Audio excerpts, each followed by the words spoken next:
Hi everyone, thanks for joining our Mobile Design Sprint Workshop activity resource videos. My name is Emily Ferdinandi. I'm a mobile specialist here at Google and a certified Sprint Master. The purpose of these videos is to walk you through how we run mobile design sprint workshops here at Google so that hopefully you can take these ideas back and run them within your own companies. The purpose of this first video is to cover what a mobile design sprint workshop is. So we'll go through a sample agenda, who should attend, the ground rules, and the materials that you'll need.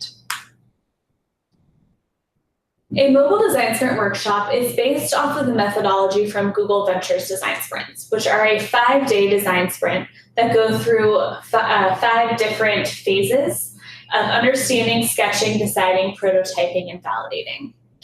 For our mobile design sprint workshops, we've taken what we think are the best, most impactful activities out of these 5 days and condensed them into a 1-day workshop.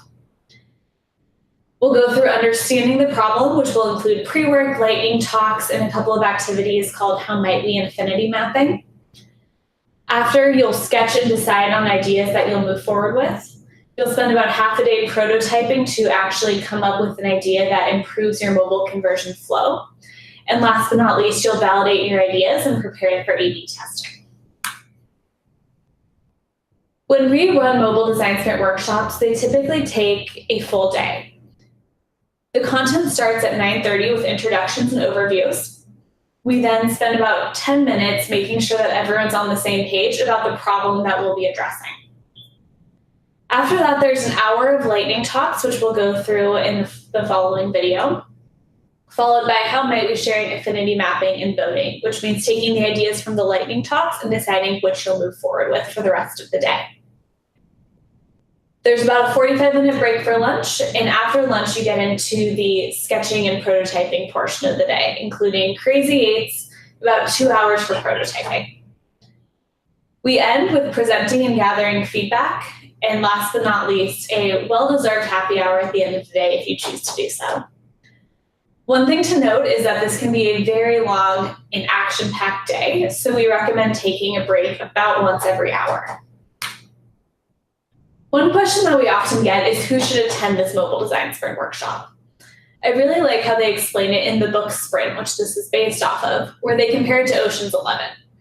Everybody's got their special skill, everybody's breaking up, doing their part, and coming back together. And that's who you really want in your sprint team. You want representation from a lot of different areas to make sure you have all the necessary decision makers in the room for the entire day. For most companies, that looks like having between 1 to 3 UX designers who will actually do the prototyping and the design. A product manager, so for many of ours, it will be the product manager of the mobile web experience or the checkout flow. 1 to 2 developers to make sure that the ideas are technically feasible. Representation from marketing, and very importantly, the business decision maker whose approval you need to actually move forward to test this. We recommend having about 3 to 5 people per a group. So if you end up having, let's say, 10 people, we recommend splitting into 2 groups for most of the activities so that you're able to get through them in the allotted amount of time. There are a few ground rules that we suggest setting. The first is that the morning is really around ideation and laptops down. We want to have everyone present, participating in the activities, listening to the lightning talks. So of course, work does come up, but we just ask that people, if they do need to take a call or answer an email, step out of the room to do so. The second rule is that no idea is a bad idea. The whole purpose of running this mobile design sprint workshop is to get out of your day-to-day and focus on a challenge and hopefully find a new solution.